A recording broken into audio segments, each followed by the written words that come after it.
Parents with nanny cams. What did you catch your babysitter doing? Story 1. I've been a pretty regular weekend nanny for an amazing family for 4 years now. They've cycled through a couple different weekday nannies since I've been with them. There's only one monitor, and it's in the room of their little boy I was supposed to take care of. His mom once showed me footage from the camera of why they fired the other nanny. Little boy said, "Mommy said I don't have to do that." And the nanny snapped back, "Well, it doesn't matter. Your mommy is a b-." And then she dragged the kid out of the room by his shirt while he cried and called out for help. Story 2. My grandpa was staying with my parents, but they figured it best to hire the regular sitter to watch my younger siblings overnight, since they didn't think my grandpa was up to the task, and they were attending a wedding a couple hours away and made plans to spend the night in a hotel nearby. They had set up a nanny cam in a couple rooms, my siblings' bedroom, the master bedroom, living room, and kitchen, all motion activated. They normally wouldn't bother looking through the footage if everything seemed fine upon returning home, and their master bedroom cam had never been triggered before. When they returned, they noticed that the cam in the master bedroom had been triggered, so they decided to take a look. Cut to footage of my grandpa and the sitter both undressed, aggressively making out from the entrance of the room, staggering while intertwined toward the bed, and then about 20 minutes of having fun on my parents' bed. The sitter was about 27 years old, and my grandpa was around 65 at the time. My dad called me immediately after he saw the footage, laughing his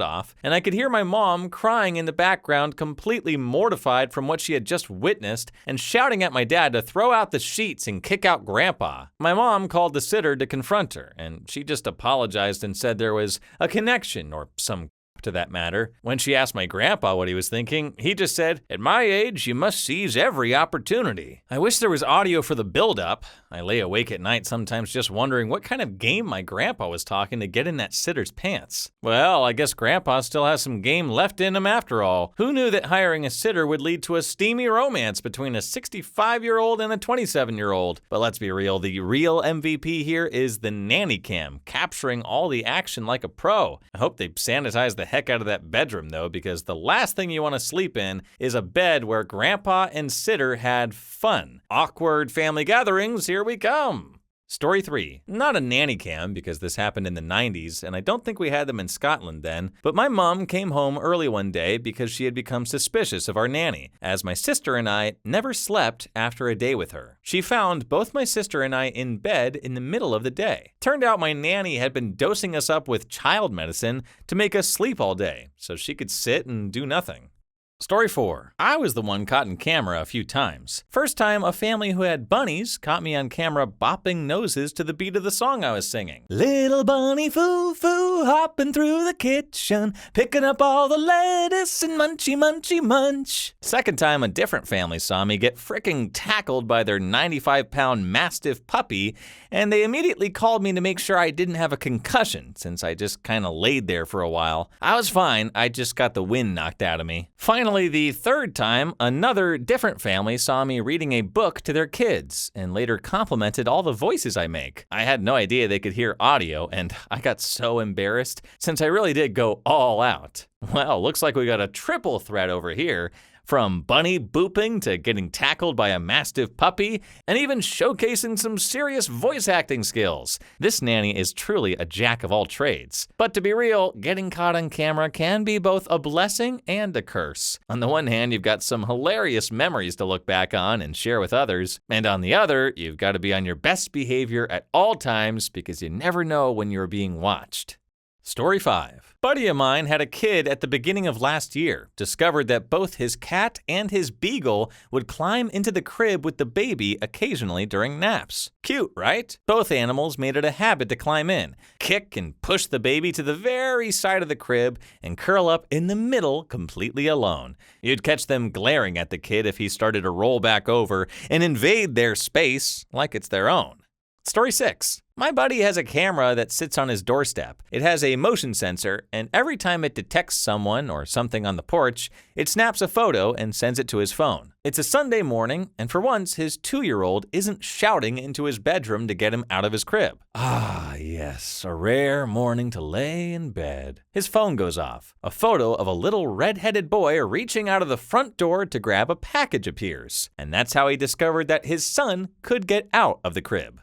Story 7. Not a nanny cam, but one of the audio ones so you can hear if they're crying or whatever else might be going on. I was up very early one morning, around 5 a.m., getting a little work done in my house office. Had the thing with me so I could hear my baby daughter, about 2 months old at this point, and suddenly I hear a woman talking very, very softly. My whole body just went cold and I stopped everything to make sure it wasn't just my imagination. Yes, I still hear it. At the same instant that I prepare to dash into her room, I hear a little more and realize I'm hearing a autoplay video audio ad on a tab in my web browser coming from my computer speaker, which was turned down really low. I thought my heart would never slow back down. Ah, the joys of modern technology. 1 minute you're peacefully working in your home office, and the next minute you're convinced there's a ghostly woman whispering to your baby daughter in the middle of the night. Talk about a heart attack waiting to happen. I bet you will never ever forget to shut down your PC ever again after this.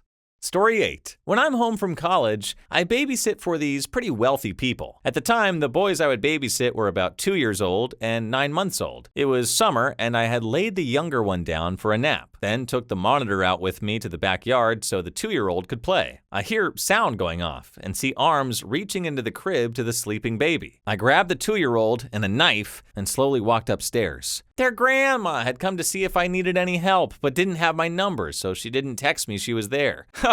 We laughed about it, but I have never been so ready to shank someone. Well, you definitely get an A for effort. You like to think a babysitter, especially a younger one, will make the hard call to defend your children, but you just don't know, and that's a risk parents take.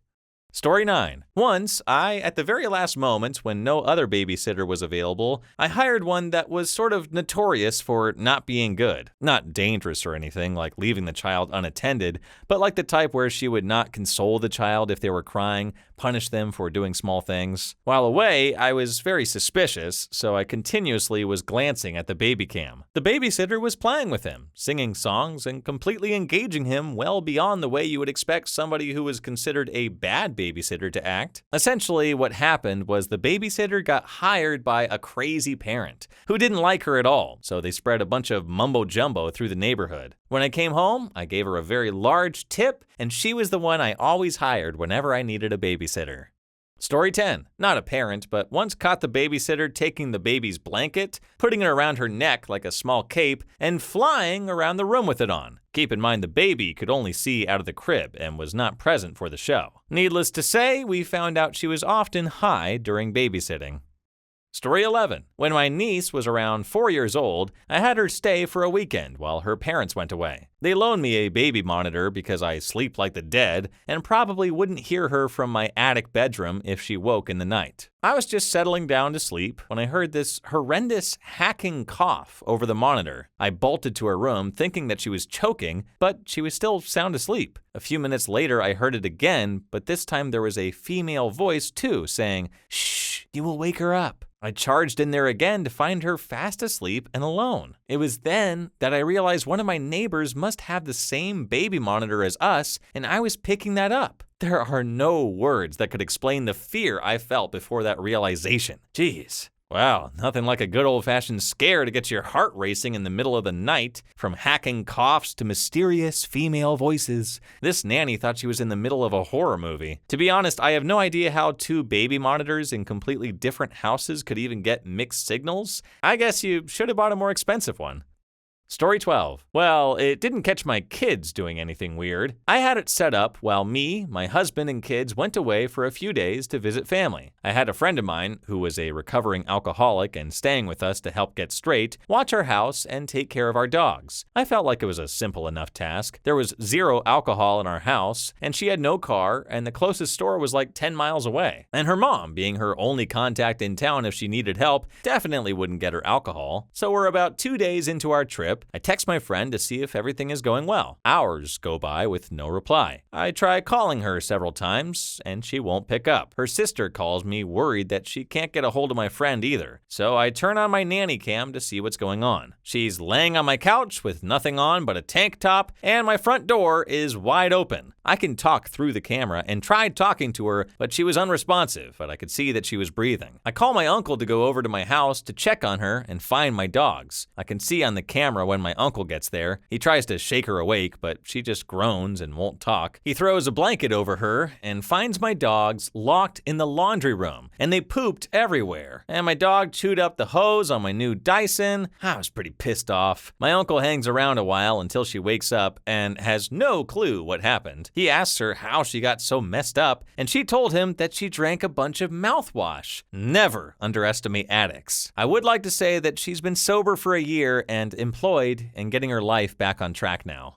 Story 13. I've posted this before a while back, so I'll copy and paste it here. They are now 3 and a 1.5-year-old. I babysit my cousin's 2 kids pretty much every other Friday night, so he and his wife can have some time alone and out of the house. Their kids are 2 and 6 months, so they have video monitors in each of their rooms, and I pretty much watch the monitors and read or watch TV. Roughly a month ago, I heard talking coming out of one of the monitors. It was a man's voice, and he kept saying over and over again, "It's okay, go back to sleep, I'm here." And I could see a figure standing over the crib in the 6-month-old's room. I freaked out thinking someone has broken in. They had a break-in around Christmas time and the guy was never caught. I called the police and my cousin and crept upstairs with a knife to protect myself and the babies. No one was upstairs and both kids were sound asleep, and needless to say, I was thoroughly freaked out until the police and my cousin came out. Fast forward to last week, the exact same thing happened to my cousin during the day while the kids are napping. But since it was daytime, the video monitor gave off a better picture of the room. Apparently, the one monitor in the 6-month-old's room switches over to the neighbor's monitor every once in a while. The voice I heard was that of his next-door neighbor soothing their crying baby,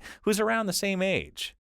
Story 14. Well, a case which happened near where I live. Woman used to work, husband out of country. Had a 2-year-old kid. They hired a nanny to look after him during daytime. Day by day, kids started looking malnourished, so she set up a spy cam. Apparently, the lady used to bring her kid and feed him all the food left for the kid she was supposed to babysit. Then she would feed the kid cheap biscuits. She was promptly handed over to police. Eesh, they should have sued her for doing this to their poor kid. That's just straight up evil. Not everyone can be a babysitter. Story 15. I used to babysit a 9-year-old kid with autism, along with his almost 2-year-old brother. He really liked to watch YouTube videos alone in his room, and his parents were cool with me letting him during the 3 to 4 hours they would leave me with the kids, as long as he ate lunch and as long as he didn't watch anything inappropriate. They had a nanny cam in the baby's room. So one afternoon, I put the little one down for a nap and bring the laptop with the nanny cam feed with me to the living room so I can get some reading done. I look up maybe 10 minutes into nap time, and I see the 9-year-old performing the most mind-bending and impressive dance choreography I've ever seen, while his little brother watched in complete awe. This kid was like a little Beyonce. The best part was his parents confirming that they had watched it too, and they had no idea that he was studying dance videos on YouTube, and that he could actually perform such an amazing routine. 5 years later, they're on Facebook sharing how he's in his high school's pom squad and how dance has helped with some behavioral delays. Please leave your story down below in the comments. I would absolutely love to make a video about them in the future. And also don't forget to like and subscribe. And until next time, peace.